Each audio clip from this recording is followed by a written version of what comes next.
morning, student. I hope you all are fine. Today we will start chapter 4, गद मार्जात कथा. गृद मार्जात कथा. गृद होता है बेटा गिद्ध, जिसको हम ईगल भी कहते हैं. मार्जात बिलाव की कहानी. In this chapter we are read. Firstly we will read लंग लकार उत्तम पुरुष. जब कोई व्यक्ति स्वयं के बारे में बात करता है तो वह उत्तम पुरुष होता है. और उत्तम पुरुष के कर्ता में क्या आता है? अहम, अवाम और वयम. ये तीनों लिंग के रूप में चलता है. और लंग के साथ उत्तम पुरुष में धातु में प्रत्यय का प्रयोग किया जाता है. नाउ दे हैव गिवन वद धातु. अहम वदामय, मैंने बोला. अवाम वदावय, हम दोनों ने बोला. वयम वदामय, हम सब ने बोला. Now they have given some example of लंग लकार. फर्स्ट वन, अहम गृहम आगच्छम, मैं घर आ गया. सायकाले अहम स्वपाठम आस्मरन्, शाम को मैं अपना पाठ याद किया. अहम पुस्तकम गृहम अनया, मैं आ पुस्तक घर ले आया. आवाम जयपुर दर्शनार्थ गच्छावे, हम दोनों जयपुर दर्शन के लिए गए. सर्वप्रथम आवाम हवा महल पश्यावे, हमने सबसे पहले क्या देखा? हवा महल. आवामी कस्मिने विश्राम गृहे अतिष्ठे, हम एक विश्राम घर में रुके. मीन्स विश्राम घर you can say hotel also और धर्मशाला. एकस्मे भोजनशालाए जलपान कुटी, और एक समय में हमने क्या किया? वहाँ पर भोजनशाला में नाश्ता किया. भोजनशाला होता है कहीं पर भी जहाँ पर हम खाना खा सकते हैं. आवाम आनंदम अनुभव, हमने आनंद का अनुभव किया. नौ वयम उद्याने आवधामय, हम सब बागीचे में दौड़े. वयम मित्रे सह आखेलम, हम सब मित्रों के साथ खेले. वयम पाद कंदुकेन आखेलम, हम सब ने फुटबॉल से खेला. वयम सर्वाणी मित्राणी मिलित्वा क्रीड़ा क्षेत्र अनृत्यामय, हम सब मित्रों ने मिलकर खेल के मैदान में नृत्य किया. तत्पश्चात वयम पितरव गृहम आगच्छम, इसके बाद हम सब चाचा के घर चले गए. Now the actual story will start from here. गिद्ध मार्जात कथा. गिद्ध मार्जात कथा. अहम वयम अम्बाए सहा भ्रमणाय समुद्र तटम आगच्छम, कल हम सब माता के साथ समुद्र तट पर घूमने गए. तत्र नारिकेलस्य जलम आपिबम, वहाँ पर हमने नारियल पानी पिया.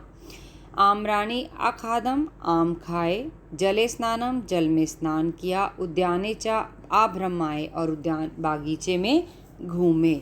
यदा अहम समुद्रे पश्चावे तदव माता अवदत्, जैसे ही हमने समुद्र की ओर देखा तब माता बोली. यूयम कथा कथत, क्या तुम कोई कहानी सुनाओगे? नवीन अवदत्, नवीन बोला. त्वम कथया, तुम ही सुना दो. माता अवदत्, अद अहम गर्द मार्जात वदामी, आज मैं आप सबको गिद्ध और बिलाव की कहानी सुनाऊंगी. यूयम ध्यान श्रुत्वा, तुम सब ध्यान से सुनो. एकस्मिन वृक्षे एका वृद्ध गिद्ध अवसत, एक वृक्ष के ऊपर एक बूढ़ा गिद्ध रहता था.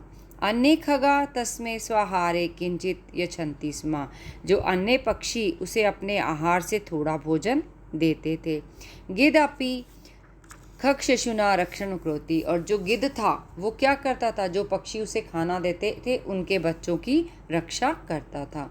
एकदा चतुर मार्जाए खगशिशुना खादति तत्रागच्छत्, एक दिन वहाँ पर एक चतुर बिलाव वहाँ पर आया और उसने पक्षी के बच्चों को खाने के लिए वहाँ पर आ गया.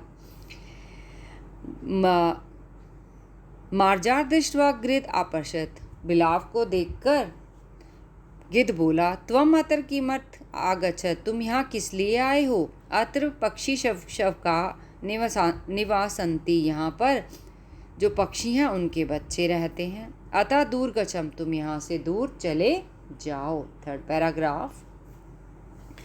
मार्जत अवदत्, बिलाव बोला. अहम पक्षी शश्वाना ना मारिष्यति, मैं पक्षी के बच्चों को नहीं मारता हूँ. नित्य गंगाए स्नाना अहिंसा व्रत पालयन्ति, मैं रोज गंगा में स्नान करके अहिंसा व्रत का पालन करता हूँ. भवान अपि धर्मपरायण अस्ति, और मैं धर्मपरायण करता हूँ, मीन्स धर्म का सम्मान करता हूँ, मैं किसी को मारता नहीं हूँ। अतः धर्म वार्ता श्रुत्वा अहम आगत अस्मि, इसीलिए धर्म की बातें सुनाने में यहाँ पर आया हूँ।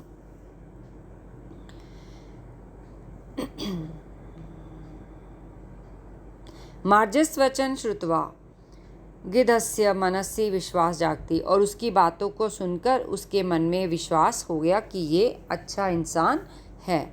तत्र मांसलोभी मार्जात प्रतिदिन छलेन खग शिशुना कोटर नीत्वा खादत, और वो जो मांस का लोभी था बिलाव, वो प्रतिदिन छल से क्या करता था कि कपट लगाकर पक्षियों के बच्चों को कोटर से ले जाकर खा जाता था।